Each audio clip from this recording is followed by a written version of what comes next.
So acid attacks are still prevalent.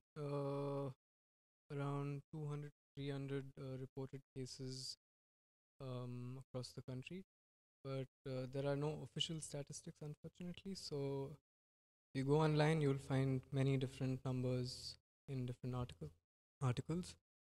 Bigger problem is that there are unreported cases, so we don't know how big the problem really is, and even when there are reported cases, the conviction rate is very low. That's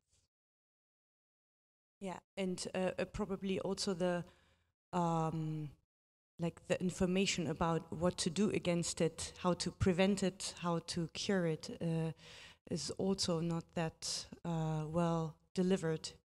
As one of the protagonists was mentioning, like had my relatives known that they would need to pour water over my face to make the, let's say, to help me, so not even this information is known in the society, right? Yeah, I mean, I guess it's part of the cure. Of course, many people don't know to put water on acid, but I think in terms of acid attacks, it goes beyond just the idea of acid attacks. Mm. It's a more structural societal problem, and also not just in India. There have been cases across the world, also in this country, and in the United States, South America, East Asia. But India has unfortunately been the predominantly highest in numbers. Yeah, yeah. And how did you come across the protagonists? Like, did you approach them through this Shiro's cafe? How did that go apart?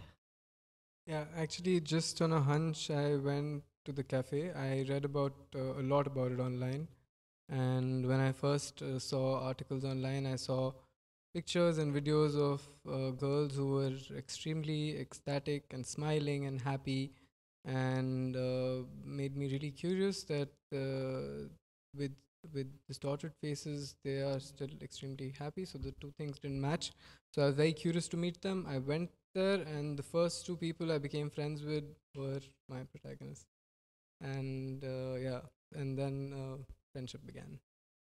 Yeah, yeah, you can feel that through the film, actually, that you were able to build a strong relationship to them, despite the fact that you, like, I don't know how your team was composed, but you're obviously not a woman, so I don't know.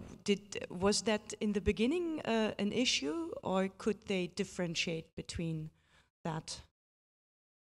Strangely, there was no issue. I mean, it was actually very unusual because generally in smaller towns, uh, or sometimes even in bigger cities, you don't expect young boys, relatively strange boys, to be going to women's houses late in the night. Yeah. They used to get free after work in the cafe, and we used to visit them at around 10, 11 in the night and stay till 1.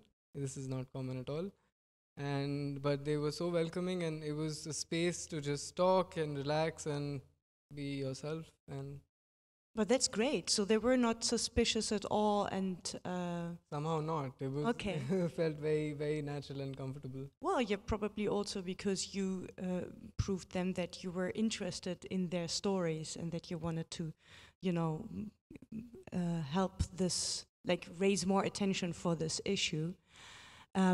This initiative in Delhi of that cafe, is that the only one that exists in India to help these acid attack survivors? There are two cafes, one in Agra, one in Lucknow, and in Delhi there's an office. So basically, when I first went to Agra, I realized that a lot of people go there for interviews and for media articles, TV. There is a lot of attention. You saw there were lots of interviews being given, and a lot of these TV and reporters, they come and tell them what to do, how to behave, how to talk, what to tell, and I kind of removed that, and there were, in most parts of the journey, almost minimal directions from me, so I let them guide me, and I think that kind of helped Mm. it become a more comfortable space. Yeah, yeah. And you could see in the cafe there were lots of actually male guests, young men, and then also international guests, like people, I don't know, probably tourists or expats from Europe. So was this a coincidence, or what? Or can you just describe us what role that cafe plays in, like, in the neighborhood? So the cafe is part of an NGO which was started to create awareness and also rehabilitation for acid attack survivors, because it's very difficult to get a job. And through these awareness drives, it kind of became a little bit of a tourist hotspot for local tourists, local as in Indian, like from coming from different parts of India, and also foreign tourists, especially people who went to see Taj Mahal, for example, would then eventually land up in Shiro's cafe for lunch. Oh, okay. And they maybe have the opportunity to leave a donation or something like that. Okay. Yeah. Which leads me to the next question, like, if this is, well, this is obviously necessary, but there are only these two cafes, so what other help do these victims or these survivors actually get in India? There are some small government grants, but it's only been for a few people. So, for example, Ritu got a small grant, but Farad never did.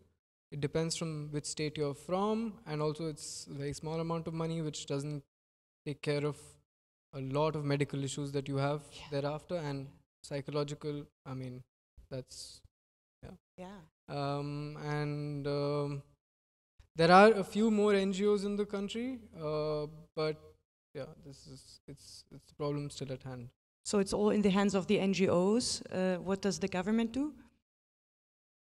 I mean, there were protests in Delhi, and there was a movement for stricter laws against the perpetrators, and also there was a demand for ban of sale of acid.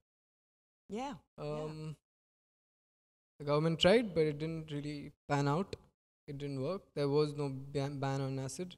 It's still being sold in most areas. What is this acid being used for normally? Cleaning kitchens or bathrooms. You know, rust. When you can even get it in Bauhaus. You can buy this here as well. You can buy it in Germany as well. Oh my You gosh. can buy it everywhere in the world. Oh, this is it's just used when there is a lot of rust and you have to clean the bathroom. Sometimes you use acid. Oh my dear. Okay. So, and because in India it's very easily available and for a very cheap price, it became just. I actually think it's a very frivolous act, like the idea of throwing acid on something. It's a what sort? Frivolous, like it doesn't mean anything. It's a meaningless act. A meaningless act for the perpetrator, or what do you mean? I mean the idea itself, because it happens in such a short period of time. Yeah. Ah, okay. And it's one of the harshest act, because it leaves you as in front of the whole world. It leaves you as a person who's left with marks thereafter. So the idea is to feel shame, but it's interesting that they don't. This is, as your protagonist said, you know, it's just like the split second, and it changes her life entirely and destroys it to a certain extent, of course. It's actually really amazing how they cope with that, with such a strength and a positive attitude. But on the other hand, what, like, they like, you can see that that something terrible has happened to them, so it is obvious they carry these scars with them all the time. What role do they play in the society? Like, for these women, it was kind of a topic in that time of their life to get married. Why, apart from having scars in your face, is it difficult to marry? I mean, I think the idea of marriage in general is a topic in India. I don't know the number of times I've been told to get married myself. So and you're not yet? No. Uh, but I think for me, the strangest thing is that I can't imagine what their life would have been if they had not been attacked with acid. And would they still have been at home? Would they have already gotten married? Would they have had this independence despite? So it's a very strange thing that you had to be attacked with acid to find independence. So for Yeah. me, it's heart wrenching. Yeah, I don't like the idea of this. yeah. It looks like a punishment for their strive for independence because, like as they told, like she didn't want to marry her cousin, and the other one was already divorced, and obviously the divorced, like the ex-husband, didn't agree with her decision.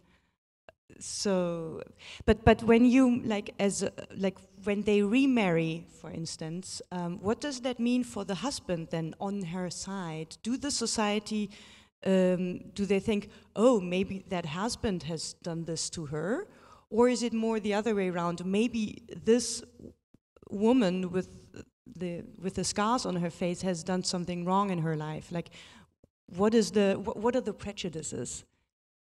Yeah, I mean, it's hard to make a generalized statement. Yes, a lot of times the woman is being blamed for her act, and there can be relatives or extended family who might make comments which might refer to loose character of the woman or something like that, or maybe she deserved it. There are these kind of things, unfortunately, that they must hear. But I would say, at least in the case of Ritu and Farah, they have supportive families. Though initially they also had a difficult time. Both I met them after they had already joined Shiro's. But when this attack was fresh, it is still a difficult reality to deal with. So it does take some time to get out of it. This one woman who was like severely destroyed, it looked as if her attack was more recent. The one who was also like who had also lost one of her eyes, and or was it like this? No, this is all. It was around the same timeline, Oh, right, around okay. 2013, 2014. And it all happened to them more or less at the same time. These three girls, yes, Okay. in similar time frames. Mm-hmm. So Okay. they all ended up joining. Like Ritu was the first person to join Shiro's. Then after that, it was Anshu and then Farah. Okay. And they probably go through lots of surgeries, and it's an ongoing journey. Are there any questions in the audience? Because I have millions, but I want you to give. I want to give you the opportunity also to pose questions. So if you do feel like asking something, just raise your hand. Oh yeah. Yes, I will translate in the microphone then. Okay. Say again?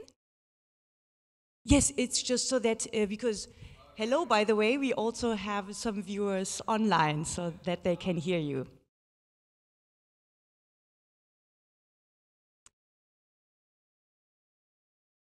That's a very valid question. Have the protagonists watched the film already, and what is their reaction?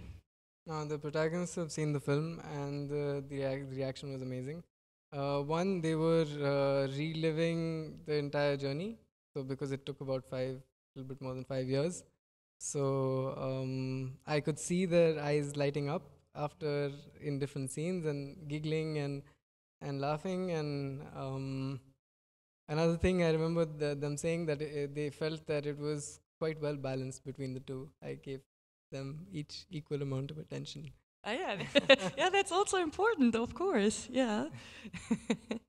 Any more questions? Just you filmed the film in Delhi, right?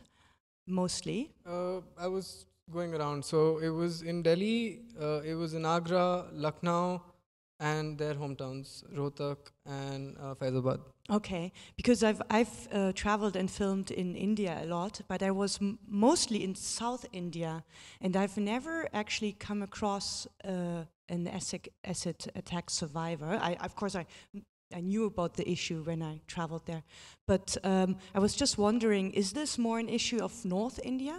Like, I know, generally speaking? Yeah, that's a good question. There are relatively much less amount of number of cases in the southern part of India, but not just north. I would say north, central, west, and northeast. Ah, okay. So the top half of the country. Do you, like generally speaking, do you have an idea what the the background of this is? Like, why is that so? Well, perhaps a much more aggressively patriarchal society. Yeah. So in relative comparisons. Okay. So for example, Uttar Pradesh, I would say, has the most number of cases which have Andhra Pradesh. most number of cases, not just in acid attacks, in terms of all sorts of crimes, and especially crimes against women. Is this also a poorer area? Or less educated? Relatively, yes. One of the least in the country. Okay. Well, is there anything, because I find it always helpful when you learn about something terrible, apart from, getting hope from these strong, beautiful protagonists. Is there anything that we could do? I mean, I think I don't think you could just solve this kind of a problem in a click. I think there is a certain idea of hope and a certain way to see people, which I personally learned from them. Mm-hmm. And I think that's incredibly valuable for me.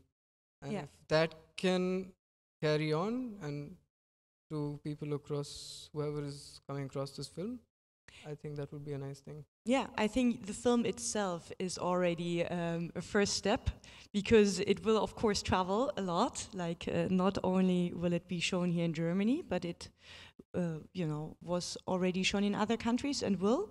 Yeah. Have you shown it actually in India already? Like, apart from the screening for your protagonists? Yeah, so there was a film festival, Mumbai Film Festival, but because the pandemic, it became online. But there will be another physical screening, hopefully, if pandemic doesn't play spoil sport again in the later part of this year. What kind of response do you expect? I think people in India feel very close to this problem. So I feel like they will also get affected by them in a positive way, and I'm hoping also recognize the problem at hand. Yeah. It's important to show it, especially in India, of course. And you brought someone, right? A team member. Yes. So Nilanjan Bhattacharya is here. He is my editor and creative consultant. Great. Please join us on stage. Welcome. And a big support during the entire process. If you would like to say something. I'm thankful to Siddhant and thankful to DOK.fest. This film gave me an opportunity to come back to Munich after 17 years. So last time I came in the Fiction Film Festival. So this time in Documentary Film Festival. It is very interesting for me. And it's also very touching to see it again after so many months, actually years, after completing the film, because I was part of this in the early stage. Eventually, I was kind of part of this mentoring workshop. And then what I saw in him, this young man, is basically a certain conviction that he was not sure that what he is going to do, but more about like kind of experiencing the kind of pain these women pass through. So, and that conviction, and not to victimize them, not to really kind of again do it, but looking at the way they would rebuild their own life. So that drew me in. So that's why I started like, we decided that let's work together. So thank you, Siddhant. Thank you, and I think that worked out very well, that plan of not victimizing them and treating them and their stories with the utmost respect. Also, like a little detail that I noticed, that you really took time to evolve the stories, like lots of questions that one would raise while watching the film were answered later on, like what actually happened, or what is this cafe about? What was that the idea behind that? To not answer all the questions in the beginning, but to let it like evolve slowly. I think structurally we tried to keep a balance between how much information that we're giving about what happened and about how much you get to know them as people. And it was a constant evolution. Because for me, it was very important to get to know their personalities rather than just about getting to know what happened in that split second. Yeah. I mean, from my side, I thought we discussed about it. Is also there is a kind of underneath melancholy, whatever you talk about. Yes. But then as you leave the space for the audience, where the silence or not speaking plays the main role. So then you are invited to kind of start thinking, and then maybe you feel. It's also a kind of chance factor that you may feel it or you may not feel it. So in that case, for the audience, it's an offer that like maybe you feel the pulse of it. I think that worked very well. I just remember that scene of these two friends and the birthday cake in the dark room and giving themselves a hug. That was a very touching moment, I think. And I like this idea, actually, of not delivering the facts in the very first seconds, because these people have to deal with these stares and questions all the time. So why not just like get to know them and listen? So, okay, it's very nice to have you back here. Sprichst du eigentlich auch Deutsch oder sprichst nur du Deutsch? Ja? I'm bad, I can't. Also wir hätten eigentlich auch das komplette Gespräch auf Deutsch führen können, ne? Es wäre ein bisschen schwierig, aber ich habe 5 Jahre in Deutschland gelebt. Ja, was hast du da gemacht? In Berlin, ich habe Kamera studiert at Deutsche Film- und Fernsehakademie. Ich kann fast alles verstehen, aber ich habe nicht mein Deutsch geübt.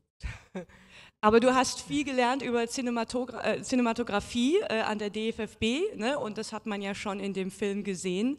Und generell ist das ja ein sehr internationales Projekt. Genau.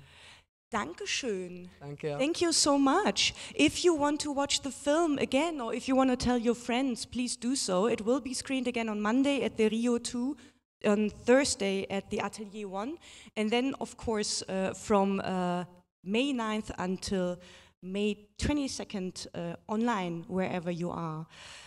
Vielen Dank. It was very nice having you, and I wish your film a long and beautiful journey. And say hello to your protagonists. Absolutely. Thank you. Thank you. Thank you.